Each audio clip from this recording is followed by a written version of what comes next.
everyone, I'm Ari here with Rachel and we're your hosts for the Merry Writer podcast. This week we're on episode 189 and we're asking, how do you increase your writing speed? Before we dive into the topic, don't forget to subscribe to the podcast wherever you're listening if you haven't already, and if you enjoy the show, please share it with friends and feel free to write a review. Okay, so we're talking about increasing your writing speed because obviously the faster you can type or write by hand, the quicker you can get your story completed, even if it's just the first draft. So yeah, that's why we're talking about this. Let's go with the first one, which is touch typing. So this is where you learn how to type without looking at the keys. Now, there are some schools of thought that say you need to learn proper placement of the fingers. And if you've ever taken an actual typing class, they are really specific about that, like super specific about that. I don't know, I kind of have lots of different thoughts about this. I understand why proper placement is important. I do, but I also don't like it. I just don't. I agree. I really don't like the proper placement for your fingers on the keys. Did you ever take a typing class in school? Not in school. When I had my first job, they sent me somewhere to do a very quick minor course because they paid for it for somebody else and I was replacing her and she left. So they were like, well, we've already paid for it. And yeah, it was, thankfully I only had to do that short day. And then I think what they did was they tried to hope you would carry on and do the next, pay and get extra. And I just was like, no. Yeah, okay, because I had to take a typing course when I was a freshman in high school because that was like the cusp of when people were slowly transitioning from handwritten essays to typed essays because the computer was such a big thing back in I guess it was the early 2000s when I was in high school, but still, I remember taking a typing class my freshman year of high school, and I purposely sat in the back so the teacher couldn't see me, and we would just have to type out sentences and paragraphs, and she was like, you're not allowed to look at the keyboard, your fingers need to be, I don't even know what the proper placement is, like your index fingers are on F and J and whatever, and it was so precise. And I was like, nah, I've been writing on the computer since I was 10 years old. I was writing literal fan fiction that were like 100 chapters long. I was like, I got this. I don't type the correct way, but no, I'm not doing it your way. I already typed fast enough as it was. So I didn't do it the right way. And there was actually, like, for our tests, we would have a shield that would go over the keyboard so you couldn't see. And I was already at the point where I'm like, I don't need to see the keyboard. I already got this. But because you couldn't see through the shield, how are you going to know where my fingers are? So I technically learned the correct way to do it, but it's not for me. So if you want to learn how to type fast, it doesn't matter. It doesn't matter where your fingers are on the keys. Just do whatever is comfortable for you. And I understand that. I think part of the reason why they tell you to put your fingers on the certain keys is for your posture. And that is actually one of the things that can help you type faster or just type well in general.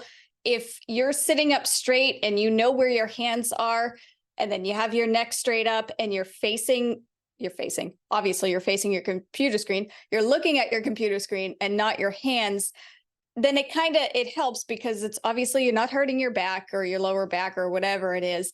And it's just, I don't know the mechanics of our bodies. Okay. I don't know how it works, but it's supposed to help. I sometimes sit like a gremlin. I put my feet up on the chair and then I'm all hunched over and then I just like clicky clack on the keyboards. But if you want to learn how to type faster, then posture is a really good thing to keep in mind, not only just for the sake of typing quicker, but also just so you don't hurt yourself. Yeah, that's true. Posture does definitely help. But yeah, no, I am the same way. It was just, I personally taught myself how to type when I was younger because we had a little bit of computers in a primary school for it was literally like a game. And I also grew up with the Sinclair ZX Spectrum, which had a keyboard. And certain games you had to type. So you kind of got used to that. And then I started writing on my mother or my grandmother, I can't remember which one it was, the old typewriter. So you kind of get used to how to do it. This was well before anyone even thought about teaching me to type.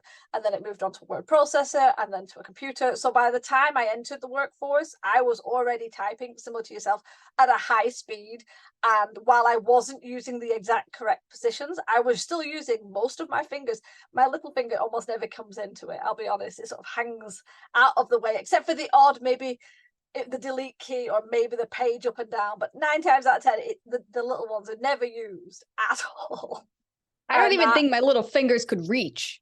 Yeah, I'm trying but you are supposed to like use all, and it's good for dexterity to obviously use all your fingers. So I think obviously if you are completely new to typing and you don't normally do it, then going and taking a typing course might help. If you have taught yourself, I don't think it's as good, because like for me, as I said, it wasn't a real class I got sent to. I wouldn't class it as a class. It was more like an introduction to typing. You know, I didn't really feel like it taught me much.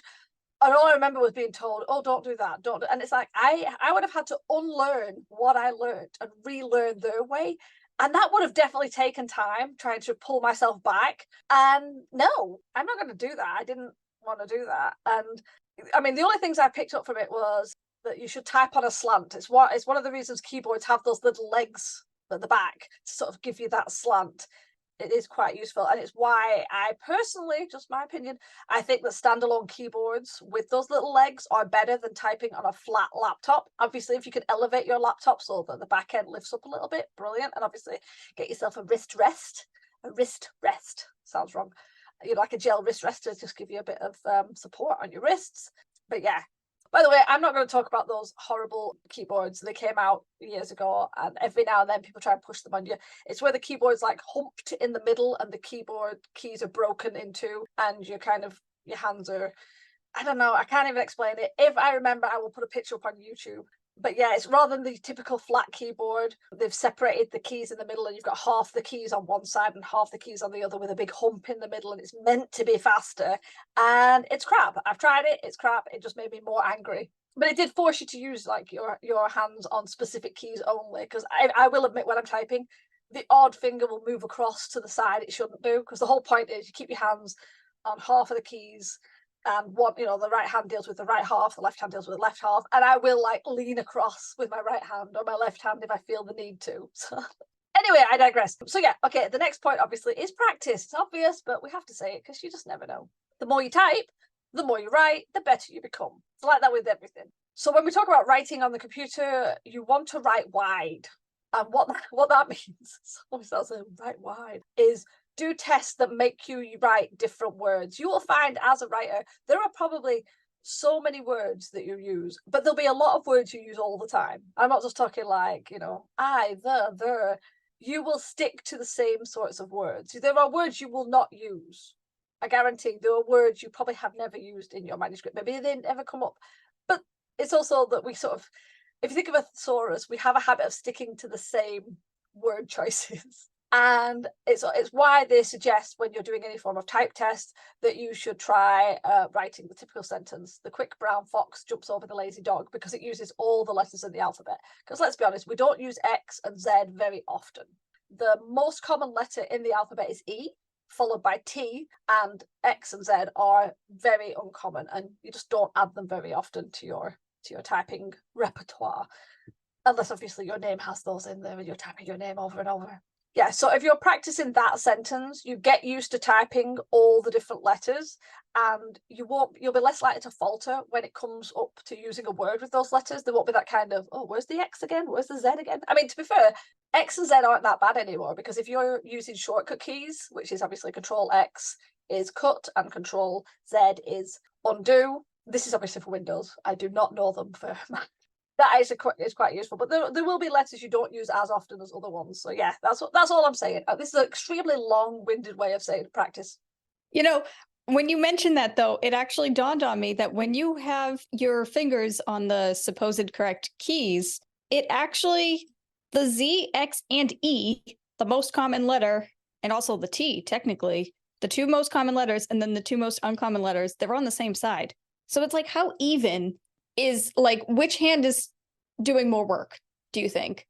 And I have to ask you a question, because a lot of people disagree with me on this and think I'm weird for doing so. yeah, I guess they don't necessarily disagree. They just think I'm weird for doing this. When I did my typing class, we were not allowed to touch the caps lock button, like at all. I don't know why. They were just like, don't use it. You don't need it. If you need to capitalize your I's or capitalize the first letter of the beginning of a sentence, you use shift and you press the whatever letter you need. I don't do that. When I'm typing, I hit caps lock. Ari's giving me a face. When I'm typing, I do. When I'm typing, I hit caps lock. I type the letter, I hit caps lock again, and I continue. Oh, people think I'm so bizarre. Yes, that is weird. I never touch caps lock unless I'm doing everything in caps, and I almost never do that. So I rarely touch the caps lock. I always use the shift. I'm using the control and the alt and the function keys. I don't use the caps lock. It's unless I catch it and then suddenly everything's in caps and you're like, freaking hell, I have to go back. But no, why would you give yourself more keys to press? Because I taught myself how to type when I was 10. My God. No, and the caps lock was capitalization. I was like, I need that. So I used it. And to this day, I still do it that way. I can't no. It's very uncomfortable for me to hold down the shift key and then press whatever letter I need because it slows me down at this point. I mean, I use shift for other things, same with control and alt and all that stuff. Like I'm very savvy with keyboard shortcuts, but when it comes to actual typing and writing, caps lock for the win. Please, somebody in the comments, let me know that I'm not alone. And I have a feeling I'm going to be alone. Yeah.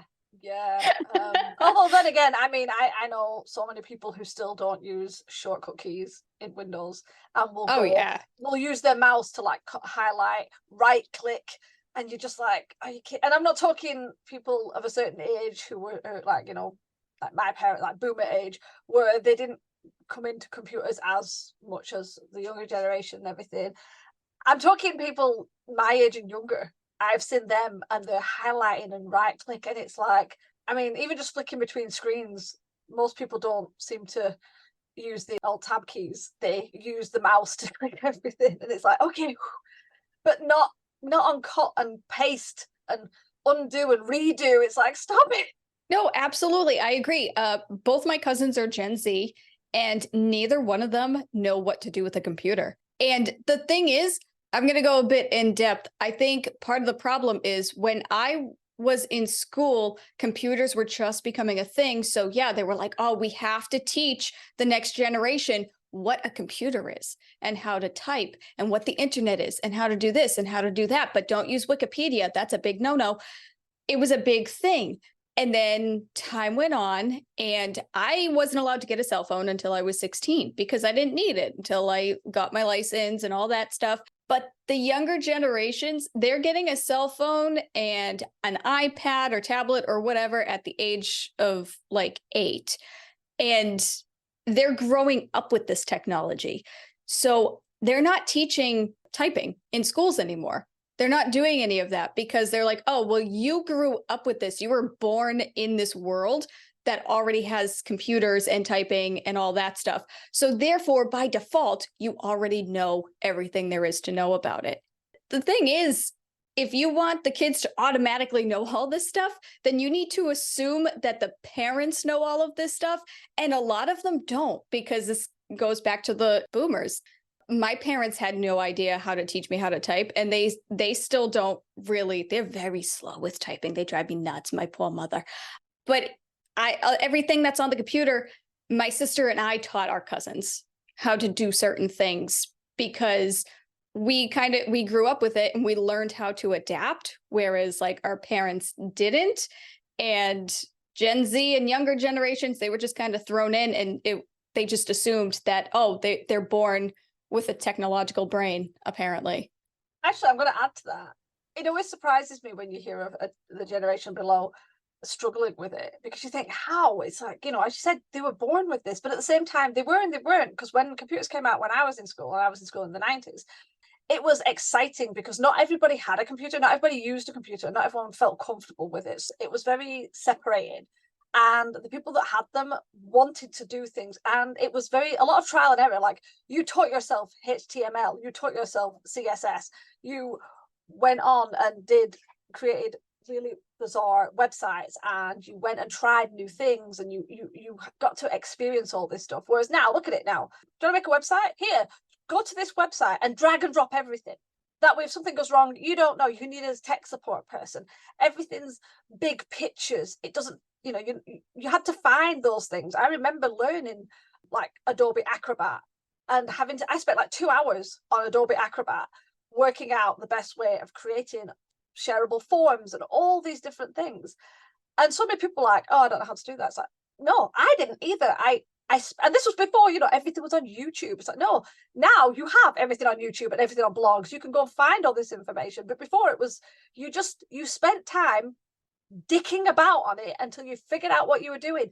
And now there isn't. Everything's handed to you. Do you want to make a template? Here's how to do it. We'll give you all the stuff. We'll show you how to do it. We'll just do it for you. I mean, good God, I'm never going to go into the whole AI thing of them doing everything as well. So you don't even have to, connect your brain and write anything these days.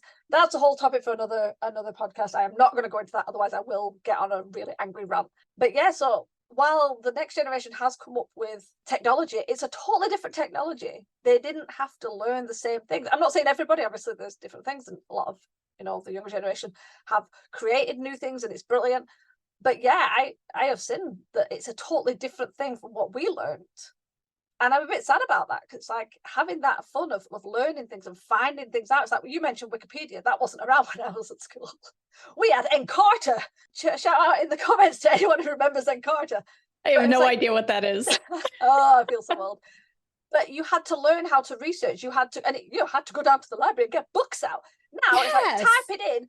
So an article comes up and they just grab the information. It's like, do you even know if that's real? Did you even check to see if that's correct? Or did you literally use the first page of Google? Because how many people go past the first 2 pages of Google? I know for a fact that people I know don't do that. I try and go like, I'll do the first 2 pages and then I jump to the 15th page. I don't know why it's the 15th, but I like to jump to the 15th. There's other things, but it's like they just grab things and that's it. There's no learn. And again, I know it sounds like I'm just picking on a certain generation and being all like, oh, the older generation don't know what they're doing and the younger generation don't know what they're doing. We don't know what we're doing either. Everybody is in a similar boat in different ways. It's just the way it is. This is not me having to go at anybody. I'm just saying the way society has brought us up, has shifted, and the way the technology has changed has made it this way. And this is well off topic, so we're going to swing it back. It absolutely is off topic. Because we talked about shortcuts, shortcut keys is another way of speeding things up. If the more things you can stay away from your mouse while typing, the quicker you will type. So if you can learn the shortcut keys for things like justified, centered, bold, italics, making the text bigger, making the text smaller, those are the basics. There are so many more. Just learn a few of them. The more you can incorporate where you're not touching your mouse, same with moving between screens and tabs, anything you can do where you're keeping your hands on the keyboard makes it quicker. So yeah, I would suggest that as well. I agree. And I actually don't really know why I put handwriting in my notes, because that doesn't really make any sense for typing. So we can omit that. Because we're talking about writing speed, not typing speed. And some people do handwrite. So I think it is important to add. Okay. All right. Fair enough. I agree with the whole shortcut thing. It does take some time to memorize some of the shortcuts, I'll admit. But that's why Google is your friend. In that case, you can just go to the first page of Google because it'll just pop up. But my next point is handwriting. We're going to forget the typing for a second, and we're going to talk about handwriting, because there are a lot of people who do handwrite their novels or short stories or whatever, but we all handwrite at one point or another, no matter what it is. And I think if you want to practice and write quickly, I think one of the best way to do that is to hold your pen or pencil correctly. I say correctly, imagine quotes around that word, because obviously we were just talking about typing correctly, and neither one of us do that. So don't really listen to us. But I don't think I hold my pen or pencil correctly. I don't think I ever did. I do vaguely remember my teachers always trying to correct me, but it was never comfortable for me. And I have really small baby hands anyway, so I don't know if that's part of it, but I don't think I hold it correctly. But the way I hold it is comfortable for me. So in a way, to me, I hold it correctly. But again, this kind of helps with your posture. And I think I don't really know what handwriting does. I think it can strengthen your hand muscles, it can strengthen your wrist, but it can also hurt you as well. So, I mean, when you're handwriting and also when you're typing, you got to know when to take breaks and give your wrists a rest. I know for me, my wrists almost always hurt like a week before a NaNoWriMo session. I don't know why. It's like my body just knows and is like, we just got to prepare for the worst. So we're going to get it out of the way now. Yeah, I can see that. It's like psychosomatic, it gets ready. I have to admit, I do hold the pen correctly. It was not officially, but beaten into me. It was kind of like, massive amounts of screeching of holding the pen correctly. Obviously, the best pen you can get is like, because not all pens and pencils are equal. And you'll know that if you find a really good quality pen, like a really good, comfortable pen that you will defend with your life, and you get angry if it goes missing because some bugger has stolen it. And then you go around looking, getting angry about it. That type of pen. So yeah, obviously, if you can write and you can hold it correctly, but get a good pen. Obviously, depending on how your grip is, you might want a thicker, chunkier pen. I have found that certain people find the bigger, thicker pens actually quite more comfortable. And then obviously some people prefer them with like the special grips that just sort of fit your fingers better. Little things like this, that can all help. Anything that can remove the ache and the pain and the discomfort will help. And obviously, I'm just going to add, be careful with pressure. The harder you press down, the more tension you get in your hand and your wrist, and it will cause issues. And I say that as someone who, when I do write with a pen, I do dig in, like heavy pressure. And it hurts. And I know I need to start being better. But I'll be honest, when I was learning to type, when I moved from typewriter to computer, and I was at school and I'd been learning on a typewriter, I was often called out by Ned because I typed so hard. And it was because I had a typewriter where you have to hammer the keys to get that ink, the little thing to hit and ink onto the paper. And there would often be the teacher going, who the hell is typing so heavy? And it was always me. And I'm surprised I didn't break anything. So yeah, pressure on when the typing or handwriting is important. So try and ease down. Yeah, no, you definitely bring up a good point because I'm one of those people that presses really hard when I handwrite as well. I don't know why I do it. It's probably the way I hold the pencil. I actually just, while you were talking, I Googled a picture of the supposed correct way how to hold a pencil. And I'm looking at the pictures, and the supposed wrong way is exactly how I hold my pencil, except I use 4 fingers. The picture that I'm looking at, it shows like the thumb and the index finger, and then like all your other fingers tucked behind. I don't do that. I don't do that at all. But I press really hard, and then my hand hurts after a little while. And I think with the typing on the keyboards, it depends on the keyboard too, because keyboards are different. Like you have like the Mac computers, for example, all the keys are really flat and they're thin. And then you have like the desktop computers, like back in the 90s, the keys were like 2 inches thick. They were massive. And so, yeah, you couldn't help but be loud. Now I'm going on another rant. Exactly. Yeah, this is a weird episode. Just go with it, people. Sorry, guys. We're almost done.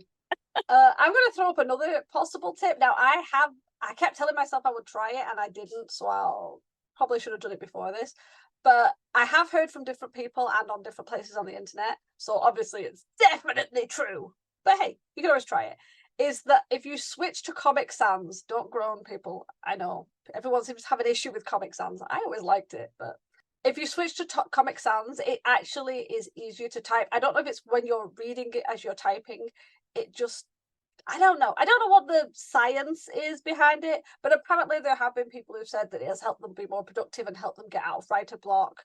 And yeah, helps them with world peace. Who knows? Obviously, it's just the be all and end all of everything.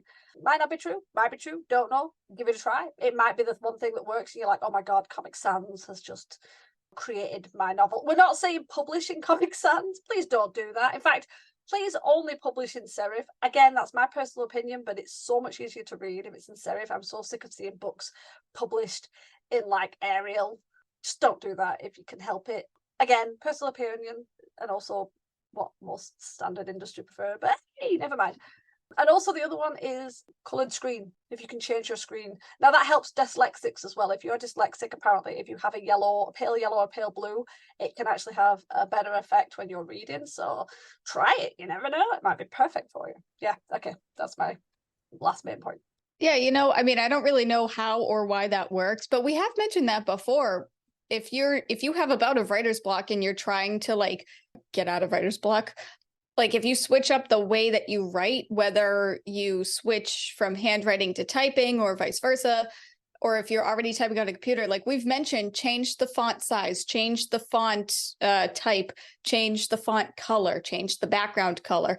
And for some reason, that just kind of tricks your brain into looking at something new and fresh. So it makes a lot of sense that if you want to try to type faster, change to Comic Sans or change the background color or something, because it'll make you feel that more productive.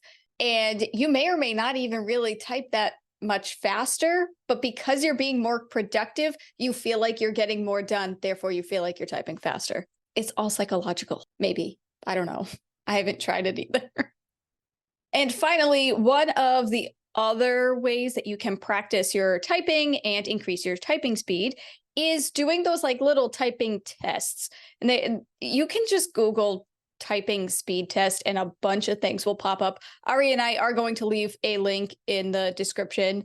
And basically these tests, they're just time tests and they'll give you random sentences and paragraphs that you have to type. And it'll keep track of how many words per minute you write. And it'll also keep track of your errors and take the average and this, that, and the other. And I came across one on Google. I don't even really know if it's any good, but Ari and I did it. I got 93 words per minute. And yes, that's me typing incorrectly with caps lock. And I'm proud.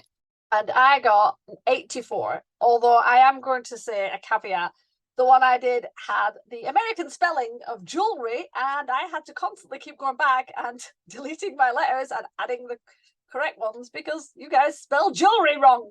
Different, sorry. How do you spell it? Different. Jewellery, jewelry, not jewelry. Oh, so yeah. You miss letters out. Like I know. color. Yeah, the double L is like a huge. It's like traveling and stuff like that. Yeah. You guys do double L. We do one L, which I agree. It should be two L's. I definitely agree. I know why you guys do that. It was back in history. It was when you send telegrams. Yeah, it cost per letter, so that's why apparently certain letters were cut out, like the U from color. It just you didn't need a lot of these letters. I agree, you don't need these letters, but we got told them, so you actually cut them out because it cost more when you sent telegrams because you had to put the double L. So they got rid of all that crap, and it just stuck. So what you're saying is they found a way to type faster. Yes, yes. Obviously, please try the test, and if possible, drop your words per minute. We did, I think it was the 1 minute test, didn't we? I did the 1 minute test. Did you do the 1 minute test? Drop your answers in the comments. See what I'd like to know what you did. And just to give you an idea, because we don't want anyone getting stressed about themselves. Targets for adults. The average speed of an adult typing is 40 words per minute and over. Above average is 50 words per minute or over. Productive speed starts at 60 words per minute. High speed is 70 words per minute, and competitive is 120 words per minute. So, and obviously, again, I'd like to say, like, obviously, if you're doing 40 words above, you are at the average speed or above, or any of the other extras. Even if you're not, there is no right or wrong speed. We're just talking about speed increase because it's something we wanted to talk about just as a random. We have seen people say, how do I get faster at typing? Because obviously the faster you are at typing and writing, the quicker you can produce your stories. And it is more productive in that way. But it will come with practice. We don't want anyone doing this and going, oh, I only got 42. That's fine. There is no wrong answer with this. In fact, in the end, accuracy is better. It's what's the term? Give me a minute. I've got to remember it. Slow is smooth. Smooth is fast. That's why they say if you're doing certain tasks, if you're rushing them and making errors, it's not as good as if you go slowly, because then you go slowly, it makes it smoother. Smoother makes it faster. So while we are talking about speed, if you're hitting 100 words a minute, but your accuracy is 40%, don't do that. bring your word speed down and get your accuracy up. So just something to think about. Just, it's just a silly random episode. So yeah. Okay, with that, let's get off this episode. We'll turn it over to you guys. Do you know your words per minute? If not, take that test and let us know your answers in the comments. We'd love to chat about it. Remember, we do release new episodes every Wednesday. Next week, we're discussing creating your author website with a special guest. To ensure you don't miss it, do hit the subscribe button on your way out. As always, thanks for listening to the Mary Writer Podcast, and we'll see you next week. This podcast is brought to you by Stuffed Bookshelves. Our TBR piles are huge. The music titled Inspired is by Kevin MacLeod, licensed under Creative Commons 4.0.